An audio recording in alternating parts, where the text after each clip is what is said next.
Hey guys, welcome to this week's episode of CAF Tactical, Civilian as Fuck. This week we got a special guest here, Xander, better known as Mightyeternal. Check out the link, Mightyeternal. Make sure you go ahead and like and subscribe to his stuff too. So, Mightyeternal is not a dirty civvy like myself. So why don't you go ahead and tell us about your background? First off, thanks for having me. It's a pleasure. My background, I've got 4 years in the Navy. Spent some time overseas, had a lot of fun. Came back home and decided to get into competition shooting with USPSA. So I've had the pleasure of going to the range with Mightyeternal myself and got to shoot this beauty here. Why don't you tell me a little bit about it? Sure. This is a Canik TP9 SFX. It's a Turkish company imported by Century Arms. It starts out as a very budget-minded entry competition gun. Everything's already drilled out for you, ready for the mounts for a red dot. The rest is me, compensator, trigger, thumb rest, red dot, of course, and Magwell, along with the base pads for the magazine. Alright, so like I said, I did get to shoot this thing, and it is sick. As you see, he's got the Vortex Venom on there. I actually went out that same week after shooting this and bought a Vortex Venom. However, I switched since then. I was having trouble kind of finding the dot, like fishing a lot. I went to the Hollow Sun, which is easier for me because it's a lot like Geotech. But let's go ahead and check this baby out. So tell me about the compensator. Compensator is made by TBRCI, Texas Spec Rifle Company. Unfortunately, they're no longer in business, but it's a multi-port comp for just threaded 9. It really helps tame the recoil, helps keep you shooting flatter, better for a score. Nice. Tell me about the thumb rest. Thumb rest was made by Tech Performance. A fellow named Chris up in Pennsylvania made it for me.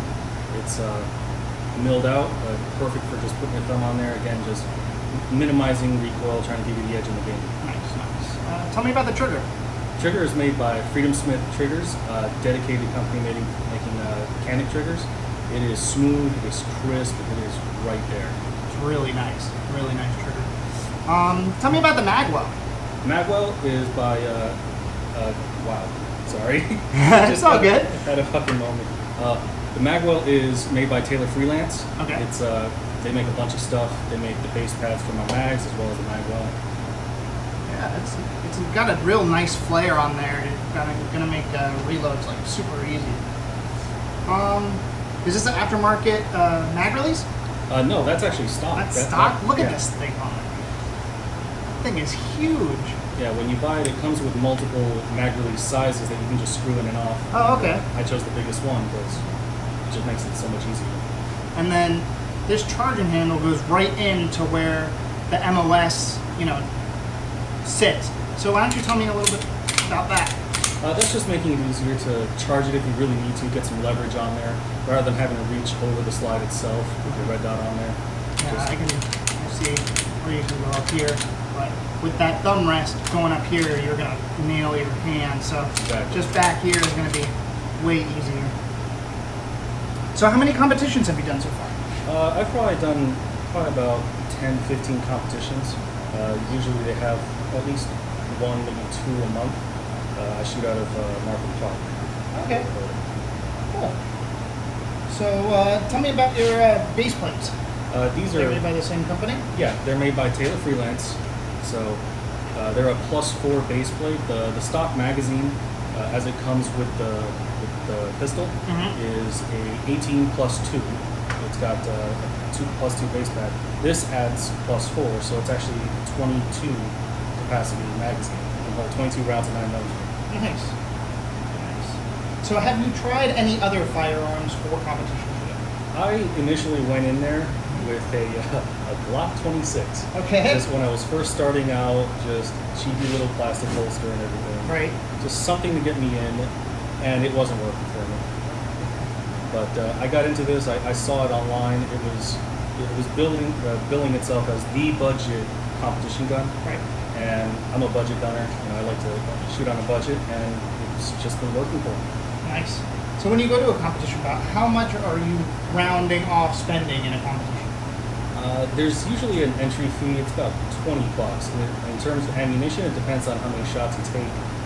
I'll shoot anywhere between maybe 200 to 300 rounds in a competition, and that's about that. So in reality, doing a competition isn't going to be that expensive. You know, you would think with all the extra stuff and going and your fees to go in and ammo, but really you're looking at maybe $60 to $70 ish to go ahead and enter a competition after, you know, spending the money on your gear.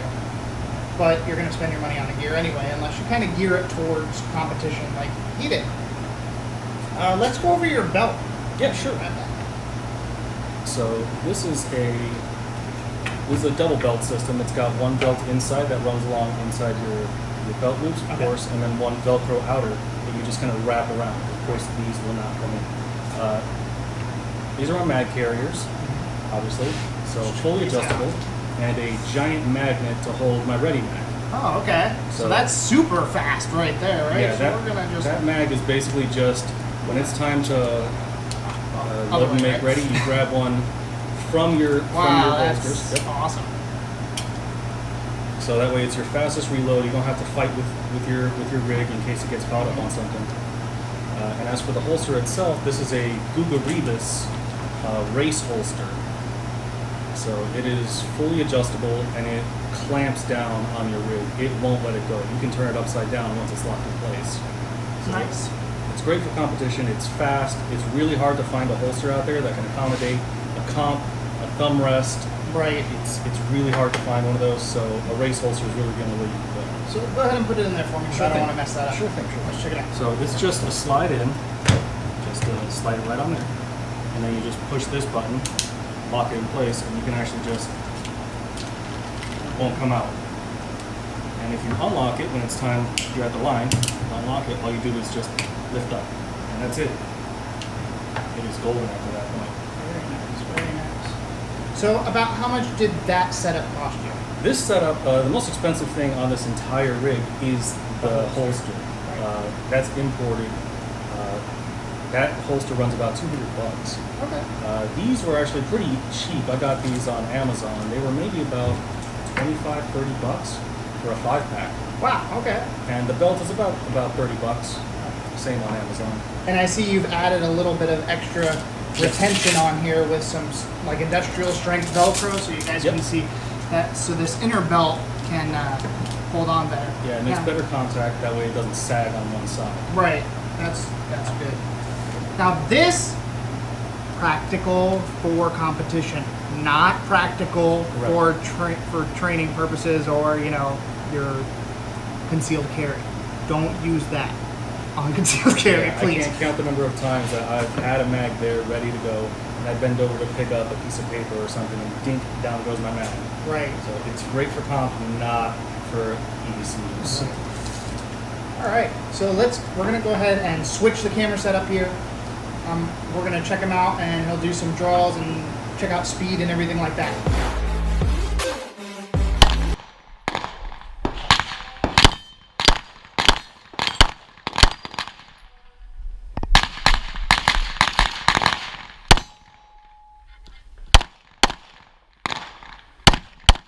Hey guys, welcome back.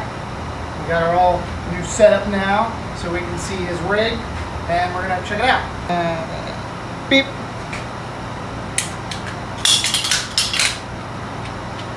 Nice, nice. It's definitely got some speed to that rig.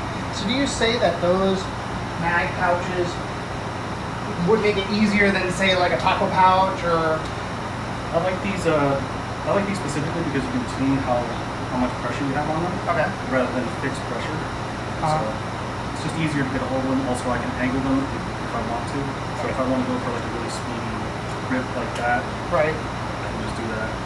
Oh, so they move on a dime, like they're not like solid. They pivot. That's cool. At the moment, so Okay. if I want to, I can adjust them and just crank it down to where I want it to be. Oh, cool. All right, guys. Thanks for tuning into this week's episode of CAF Tactical. Thanks a lot for Mightyeternal for coming in and showing us this sweet little rig he's got. Good luck in your next competition, and check out the link below, Mightyeternal. Give him a like.